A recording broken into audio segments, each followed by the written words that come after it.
Hello. My voice is a little bit off. Let's make sure my mic is on. Good. All right, everything's on. Oh, my headphones are not in. Let me get those going. I've kind of been out of it for a while, so I don't know how many of you guys to expect because I've been kind of under the weather off and on for the last month. So I've been off of the tubes of you for a while. And whenever I have to take a break like that, even if it's because I get sick, um, views drop off quite a bit. So I don't know how many of you guys I'm going to get here today. I'm just going to talk to you and answer some reader questions and ask you guys some questions. The first question I have for you guys is, who would you rather have as your cozy mystery sidekick? A nosy neighbor or a grouchy ghost? That's question number one for you all. And if you're new here, I'm Sarah Walday. Sorry. Like I said, it's been a while because I've been sick. I've had a really bad case of bronchitis this month, and it's left me, you can probably hear it still in my voice, it's left me kind of like asthmatic. It's really weird. So I could start coughing at any minute. I have my water here. I have my iced coffee here. But we're here to celebrate the release of my 25th story, and that is In Your Facial. It's book 4 of the Massage and Murder Mystery series, starring Quirky Hobbs and her best friend Stella. And I love it. And the reviews that I've been getting have loved it. So I'm super excited. Crafting with V says a grouchy ghost. I kind of think the grouchy ghost too. A nosy neighbor would have benefits, but a grouchy ghost would be pretty good. Pretty good. I probably should have made that a poll, but I just like conversing instead. So 25 stories under my belt. That's kind of exciting to have 25 stories out there in the world. In fact, the pinned, let me see if I can get it to show on my feed because, again, I'm out of it. This little link here will get you a short as just a thank you for coming to hang out with me. It's in the comments and it's also in the description if you are looking for it. But it will get you a short story for the Massage and Murder Mystery series as well. That's just to say thanks for coming and hanging out. Yeah, I have all these questions and I don't even know where to start. Let's see.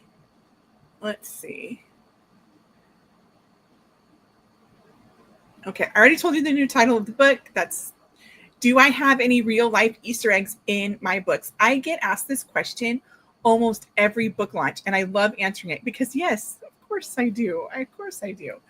So one thing is the place where Corky Hobbs, the main character in this series, lives is a town called Dead Horse Canyon. And I happen to live in a town that claims itself to be Horsetown, USA.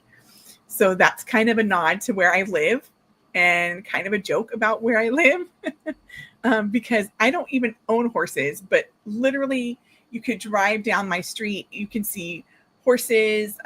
There's even a town camel. There's donkeys. There's mules. There's miniature horses. I think an emu or two in my small town.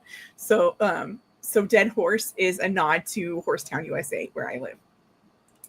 Also, Corky herself, her name is a nod to two different things in my childhood. One is a nod to my father, and he would know what that is. And the other one is a nod to a movie that I really liked. I liked more as an adult than I did as a kid, but it was still part of my like growing up identity. And that's Mr. Hobbs Takes a Vacation with Jimmy Stewart. And so Hobbs is her last name for that. And Corky is her first name in honor of my dad.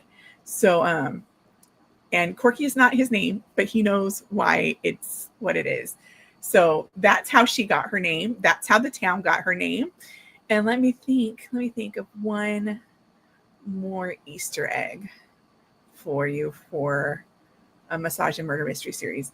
You guys probably already know this, but book 1 is dedicated to Steve, and Stephen is actually my husband's name. And he is a chef, just like Steve in the book is a chef. No, they're a lot different. They're not the same person. This Chef Steve is a character. I just named him after my Steven to be nice, I guess, because it was fun. And Steve and Stella are brother and sister, and I thought the names went well together. So that's why Chef Steve is Chef Steve. That's why he is what he is. All right, what other questions? What snack or drink pairs well with this release? Well, In Your Facial takes place during Christmas time in a small town. So I personally would drink something warm with it, but Quirky is always downing her iced coffee. She is a cold brew fanatic. So cold brew, I'd say cold brew and pretzels would go really good with this book, especially if the pretzels are like chocolate dipped. But that's just my taste. Quirky would not have that. Quirky does not eat sugar. That is one of Quirky's quirks, is she does not eat sugar. Let's see. The title of this book, In Your Facial, I mean, all of them have some kind of spa reference to them because it's a massage and murder mystery series. Quirky is a masseuse. Her best friend is an esthetician. So they work in spas. They work in spa-like things. So we have Hands-On Homicide, which is about obviously hands-on for massage. Under Acupressure, obviously acupressure. Up Shiatsu Creek. Shiatsu is the name of a kind of massage that you can get or a treatment that you can get. And then In Your Facial, because this whole mystery takes place around a facial, but it almost got called Facial Disgraceful, and that was a family inside joke. But I thought not many people would understand what Facial Disgraceful was from, because it's actually from a TV show we watched together where a little kid would be like facial disgraceful at people when they were losing video games. I thought it was hilarious, but I think In Your Facial is much more appropriate for this book. This book cracked me up. I think it'll crack you up. I literally laughed while I was writing it, which is saying something. Okay, so let's find a question for you guys. Let's find one for you. I have a whole list here. Okay, so which fictional town from books or movies or TV would you like to visit or move to? And we'll even pare that down. Let me type it in.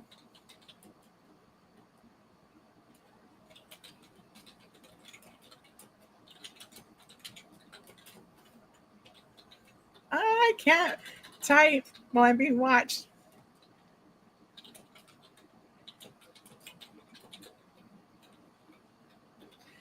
All right. So which mystery fiction town would you like to visit or move to? I don't know if I would move to Cabot Cove. I think it'd be far too cold in Cabot Cove for me. Their food sounds amazing, but also the death rate in Cabot Cove is pretty steep. Then like Remington Steele is in LA, and it's not really it's more city than cozy. I don't know which one I would move to. Which one would you guys move to or visit? And would you prefer a city or would you prefer a small town for your cozies when you read your cozies? Let's see. What other questions? Which character surprised me the most while I was writing this particular story? When I was writing In Your Facial, Stella actually surprised me the most, which she always does because she's so snarky and funny, but she actually has some pretty strong, compassionate moments in this book. Without spoilers, Stella is actually a prime suspect in this story, and she does not take it well. She does not like it, but she does take it a lot better than you might expect Stella to take any such nonsense.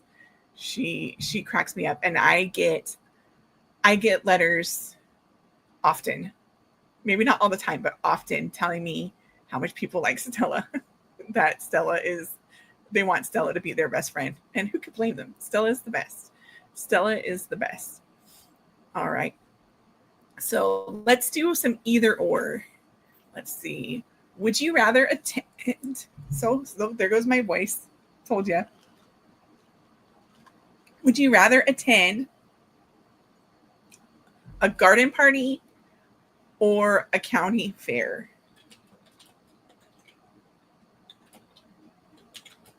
I'm writing that down too.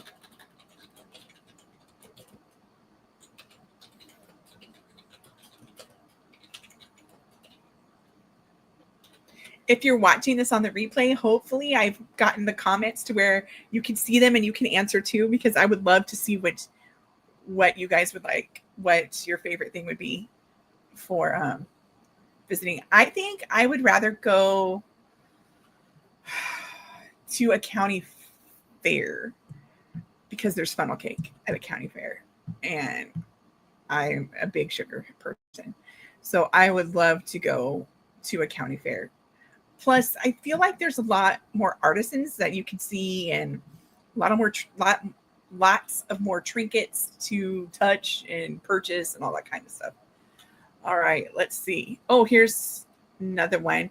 Do you prefer your... I'm typing this one too.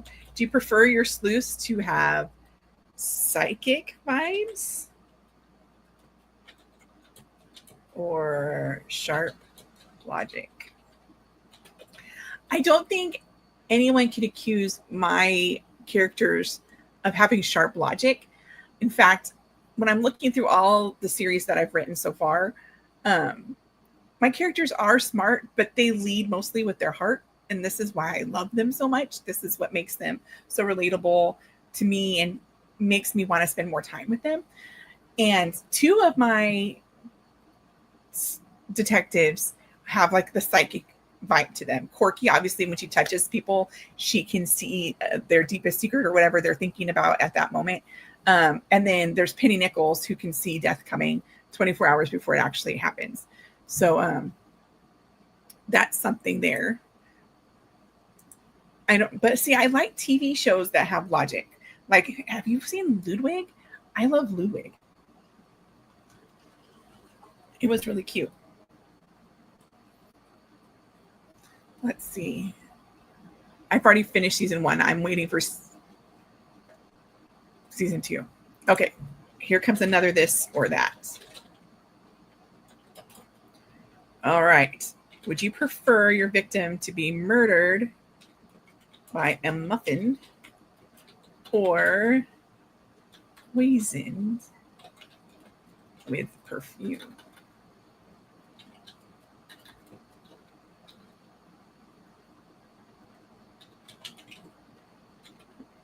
That's pretty good. That would be a good one.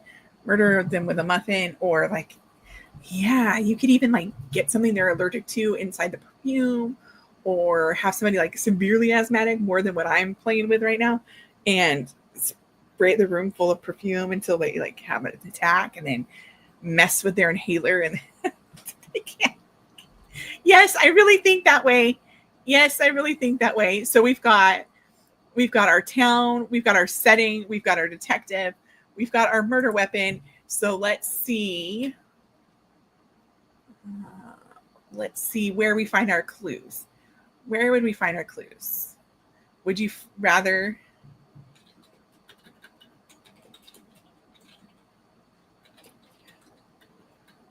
Where would you find your clues? Would you find your clue...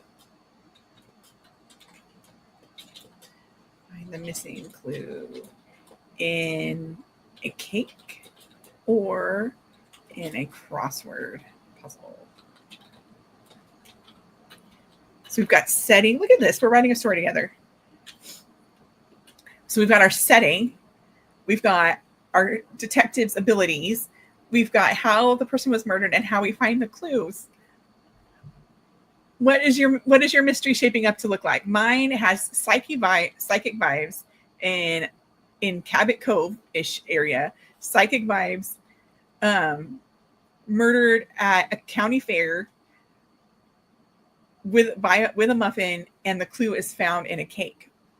Ooh, maybe like nuts or something that they're allergic to.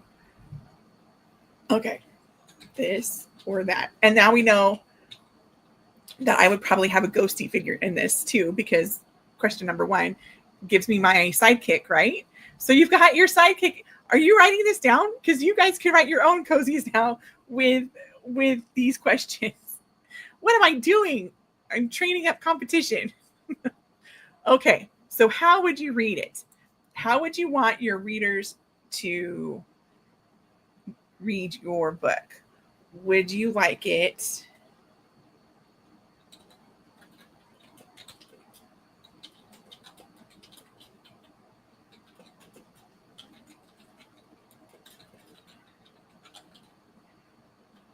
Do you want it on an audiobook with a narrator that like completely voices your characters, or do you prefer it on paperback? That one's a fun one. So now we even know how we're going to publish this. I have to play this game more often. Okay, and now we're going to kick it up and we're going to make it a holiday theme. Do we want it to be, especially since in your facial is at Christmas? Let's see. What holiday should it the mystery place on? Should the mystery take place on New Year's Eve or Valentine's Day?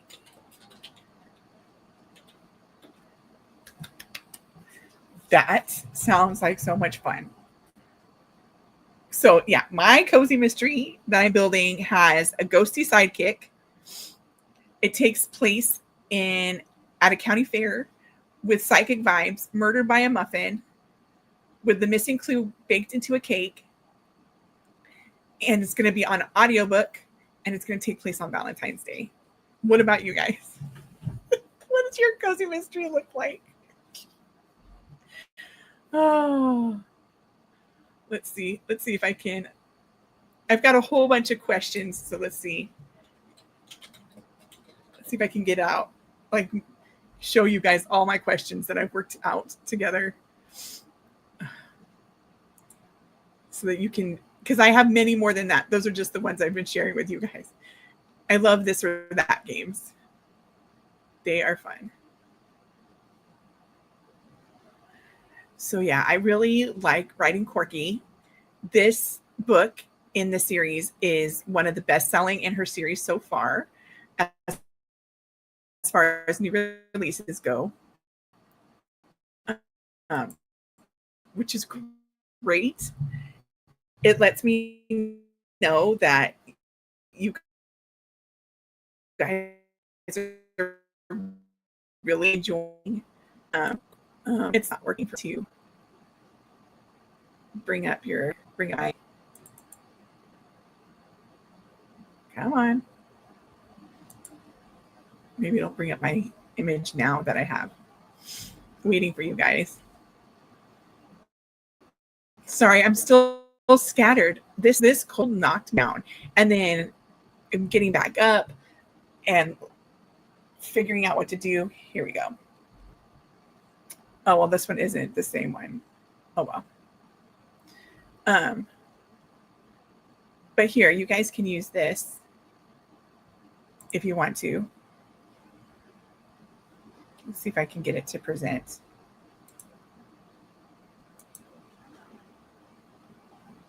Come on. Let me share.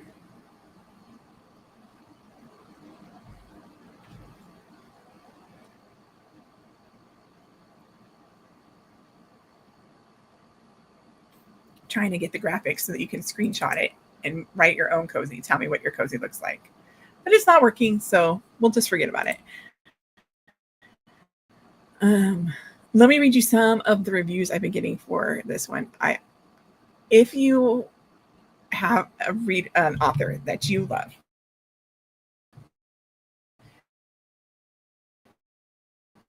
even if it's not me, I'm not saying that it has to be me. Let's say you have one of the best things you can do to show your support, other than buy their books, is leave them a wholehearted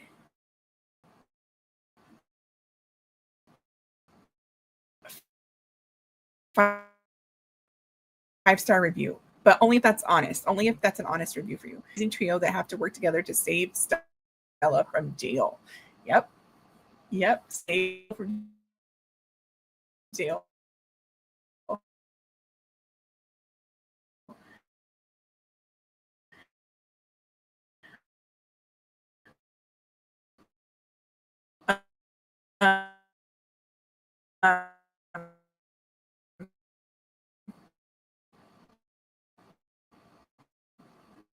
relationship readers by quirky and how it ended the oh, that makes me feel so good. Makes me feel so good. But any review you can leave, anybody. I mean, I would love it if you've already read In Your Facial, which came out yesterday. If you've read it, I would love a review, especially on Amazon. That helps a lot. If you are a fellow YouTuber, I'd love if you could go on YouTube and tell people what you thought of the stories. If you like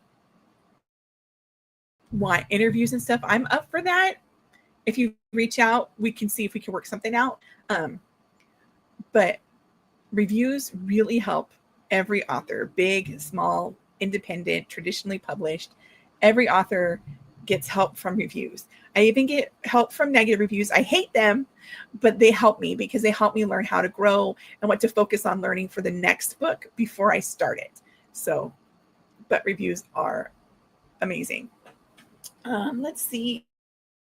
I'm not sure if my voice is going to hold out. I thought I would read the first chapter to you guys before I sign off, but we'll see if my voice will hold on. One of my favorite things about this book are the chapter titles. I love titling the chapters, and chapter 1 is called Big Oops. It cracks me up. I don't know. I know that seems silly, but it cracks me up. So I will try to get through chapter 1 without coughing. You ready? So if you already have your copy, grab your copy and we can read it together, or grab your coffee and let's get started. Corky. Stella Michaels, my lifelong bestie rasped in frenzied fervor. If her name on my caller ID startled me, then her voice gave me the jitters. I paused mid-step. Steve Michaels, Stella's big brother, froze beside me. It's Stella, I mouthed. Guilt rattled up my back. How did she find out? Steve whispered as an instrumental version of Oh Holy Night played from the street speakers above us. Twinkle lights illuminated his face as we waited for the 2 steaming cups of dark brew with sugar-free caramel drizzle. We're already, there we go. Okay. We were 10 minutes into our first date, our secret first date. The winter wonderland that Dead Horse Canyon produced annually was magical and made a discreet and convenient place for Steve and me to meet up, especially since Stella had the Michaels blue truck. She and Steve shared the vehicle.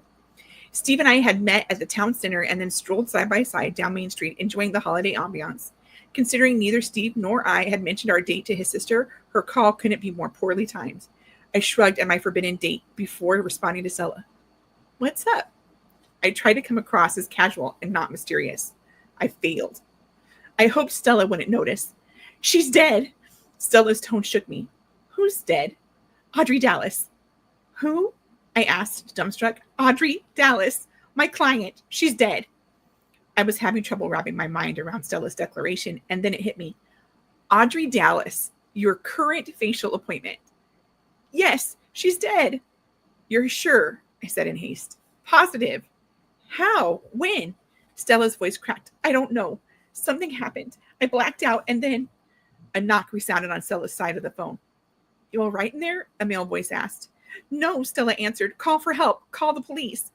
Who was that? I asked. Steve leaned close to the phone, no doubt to hear his kid sister's reply, giving me an unanticipated whiff of his spicy cologne. But it wasn't the moment to act swoony. I forced my attention back to Stella. Edgar Donovan, she said. Steve stepped back and gave me a thumbs up. Edgar Donovan was one of Dead Horse's go-to handymen. He was renovating the old spa Stella and I had worked at, turning it into a new, sleeker version of itself. I was relieved Stella wasn't alone. Edgar would help her figure out what to do until Steve and I got to her. Text me your location, I commanded my nerve-wracked friend. I'll be there as soon as I can. Can you pick up Steve? I'd like him to be here too, Stella said. I could practically feel her bottom lip quivering through the line. She was beside herself. I blinked and looked up at Steve. I think I can handle that, I answered. Stella clicked off on her end a moment later. So the date is over, Steve stated, more than asked. We'd both been waiting for a Stella-free moment. We'd both been waiting for a Stella-free time to give our relationship a new spin. Now the moment had been destroyed. I felt guilty worrying over the end of something as small as a first date when someone else had lost their life, but I couldn't help it. Rain check? I said, not needing to explain further. Stella had spoken loud enough for her brother to catch the gist of her call. We had another death on our hands, and it had all the bad vibes of a homicide. I shivered, and not because of the cold winter breeze. Steve offered me a sideways smile as the barista called his name from the Donuts and Dragons coffee cart. He retrieved our order from the business that had overtaken my favorite spot in town, Fritters and Jitters. They'd had yet to open their main shop, much to my chagrin. I'd lived on Fritters' sugar-free cold brew. Thankfully, the new owners knew how to roast a wicked bean. But even that wouldn't take the bitter tang of murder away. At least I had coffee to wash it down. Oops, Steve said and pointed to my cup. It had his name scrawled on it in loopy writing. We better swap that out for a thermos before we return to your place. Stella will definitely pick up on that clue. That would be a big oops if it weren't for the death circling over Stella's night. She's got something bigger to think about, I explained as we turned away from the celebratory street fair and headed back toward my place. Let's borrow my mom's car and get to Stella. Hopefully your mom is home, Steve said, taking position between me and the street. And hopefully she's not as nosy as Stella would be, I thought. If Mom spotted me walking home with Steve, there'd be no telling what questions would fly. Maybe she wouldn't suspect Steve and I were on a date, but she would wonder why Stella wasn't with us. Good point, Steve said. I'll wait for you on the corner. Grateful he had a simple solution, my heart fluttered and thudded as we hustled down the lane. Stella needed us, and now. Oh, hi! It's good to see you, SL. Oh, yeah, I love chapter titles. I don't include them in all of my books, but I like writing them. And you've been listening to book 3, so I'm ready. Right, Rachel? Good. I love my narrator. My brain just shut off. That's a side effect also of trying to get better, is my brain just shuts down now. It's worse than it was. It's worse. It's worse than it has been for a long time. I keep trying to think of my narrator's name. Emily Sir. I love her. She is so funny, and she has this little tilt to her voice, or a little lisp. It's not really a lisp, but that totally sounds to me like Quirky would sound. Sounds like Quirky. What's next for me? I don't know.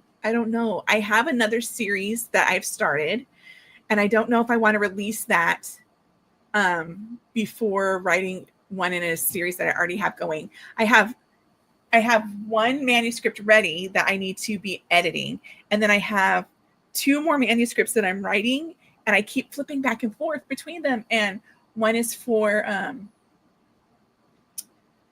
the Donuts and Dragons series. That's book 2 in that series. And the other one is for Penny. It's Penny number 9. And I'm torn about which one to focus on because they both want my attention really loudly. Yeah, you're right there with getting over the summer ick. I'm so sorry, because this knocked me down for like 2 weeks. I was in bed for close to 2 weeks, and I'm up and about, but you can still hear it in my throat a little bit, and my throat will just randomly close up and I'll get this huge coughing fit, and it's no fun whatsoever. No fun. What is up for you next, SL?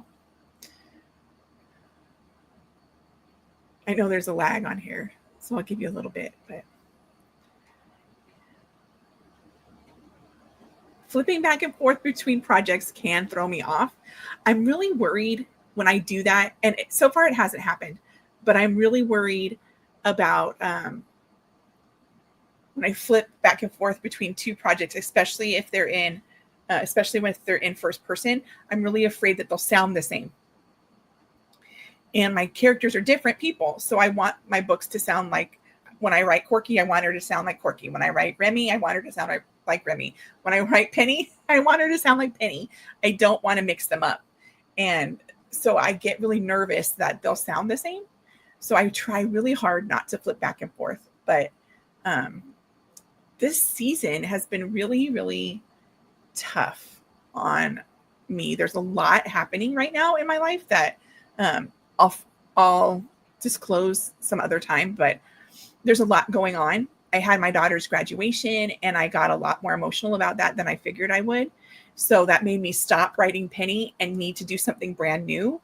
And that was the second book in the Dungeons and Donuts and Dragons series. That was my fresh new thing. But now I've got even more complications going on right now. Obviously, I'm getting over being sick. Summer just picked up. My daughter's last youth camp just happened. There was a VBS that just happened. And then we've got some family medical news that is taking precedent in my brain. And it is not something that I can easily shove aside. There are times when I can easily shove things aside to write. So because I'm having a hard time writing, I think I'm going to be focused on my edits for this new series. I don't know if I'll actually put it out or not, but not yet. I will put it out eventually, but I don't know if I'm going to put it out yet. So you're finishing the edits on your book. How is that going? I can't wait to read your book.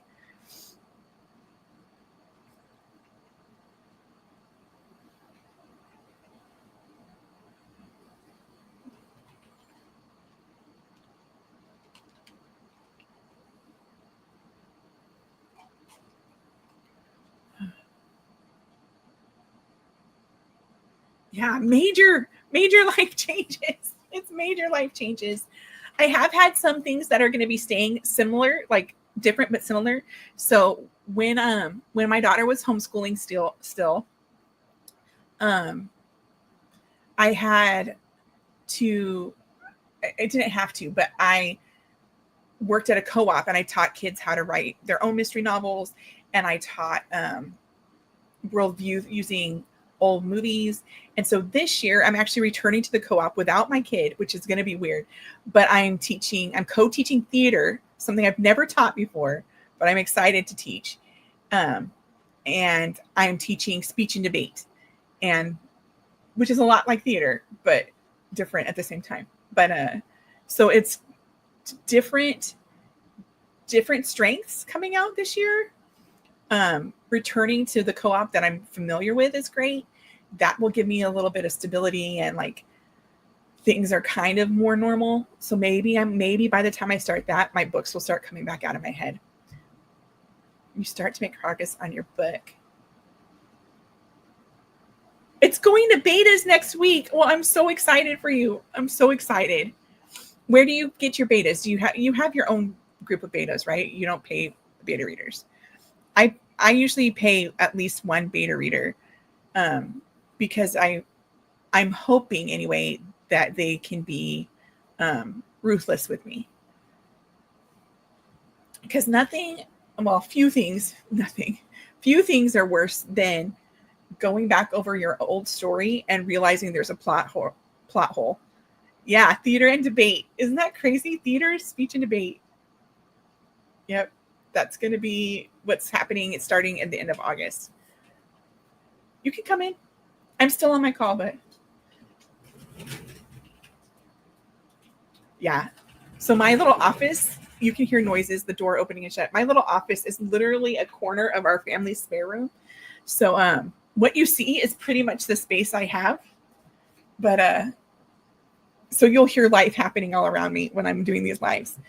I am planning to do some more lives. I'm thinking about switching some stuff up. I'm thinking about having, like, let's say, this is just random, but let's say the second Wednesday of the month, I'll do a read along with me where we're reading cozies together or whatever, and people can comment about what they're reading, and maybe I can even get a guest or two on to be reading at the same time. Excuse me. I got like the hiccups now from talking too much, because if I'm not coughing, I'm going to get the hiccups. I'm hoping to do read along with me, and then like 2 weeks later, so like the 2nd and 4th, I'll have one will be a read along and one will be a write along. And I think that'll be fun because I've got a good mix of readers that come on here and writers that come on here to chat with me. And so I want to be able to reach both groups at the same time. But that might be stretching myself thin, but I don't think so, because it's stuff I'm going to be doing anyway. I'm going to be reading anyway. It'll just be reading on screen. I'm going to be writing anyway. It'll just be writing on screen. And then at least that will give me a little more balance. Yeah, because for a while I was doing the author accountability check-ins that were just shorts. And those were great. I loved doing those. They kept me going. They kept me focused. But then I got sick. And nothing happens when I'm sick. Oh, good. So I go to beta readers on Fiverr. Let me see if I can find my favorite beta reader. I'll look it up super fast. I think she's called Beth Loves Books on Fiverr, but I'll shoot her over to you. But you know what? I really need to find. I know I have writer group online. You know that. Where we hang out online experience, but I need to find one locally that I can go to. Is it Kit? I've used Kit. Kit is great.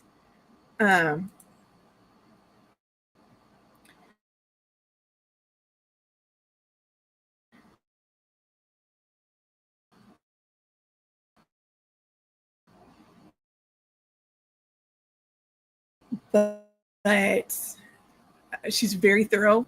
My too long. She is more cozy mystery focused, so that helps. She goes. I'm like using my. You can tell that I'm used to teaching, huh? Because I'm like always pointing to a board or something chapter by chapter. And she also does this thing that I really, really like that she does. She tells you when she stopped reading, and she'll say lunch break here.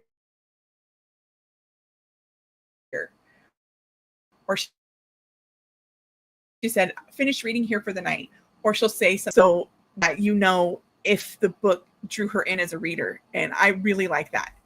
That helps me a lot because I do hit like the murky middle where sometimes it gets a little sluggish. And if she can tell me that, I'm trying to find out, but it's taking forever. But yes, Kit, I think I did a review on her on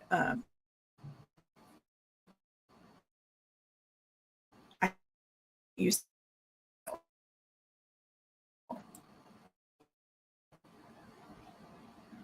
Beth Loves Words is what it's not Beth Loves Books. Beth Loves Words is what she's called.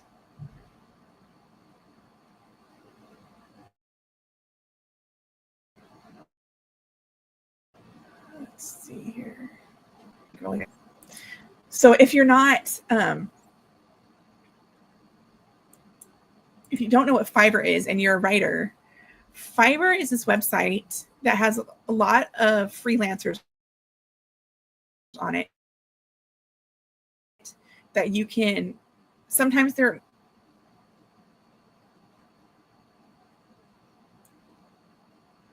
oh no, she says she's no longer accepting people through Fiverr. I'm going to put her on here for you anyway. Ask her how I'm going to get a hold of her because that makes me so sad. Oh no. So that's one of the things. Beth is unavailable. She will no longer be accepting orders through Fiverr. I don't know what to do. Anyway, that was Fiverr. There's a rabbit trail for you. And a way, after that rabbit trail,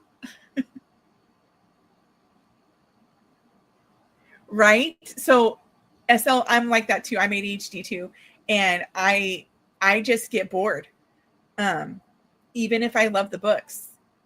I I just get bored and I put them down. It doesn't mean I don't love them. It just means my brain is bored. I get bored in the middle of workouts. Like, I'll be like doing something really strenuous, but if it's 10 times, I get bored out of my mind and I'm watching the clock. Not because it hurts, but because I'm so bored. Yes, it takes a really long time to find a beta. So I'm going to see if I can find a way to hunt her down to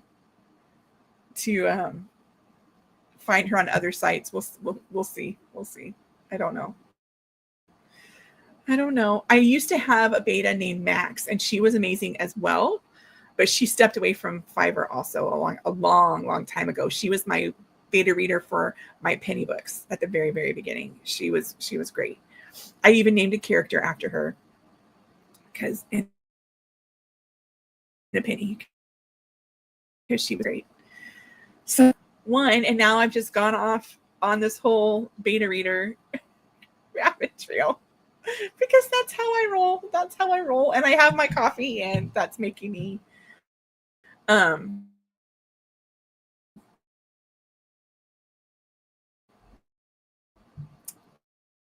something new that's coming up is I do have a new series that I've already talked about that I'm editing currently.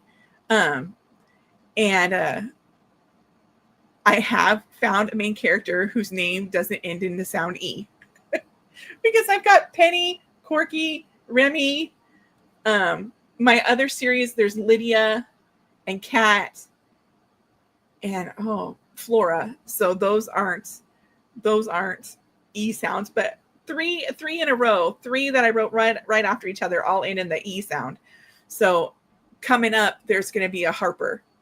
So that's going to be nice. But her partner in crime ends in an E sound.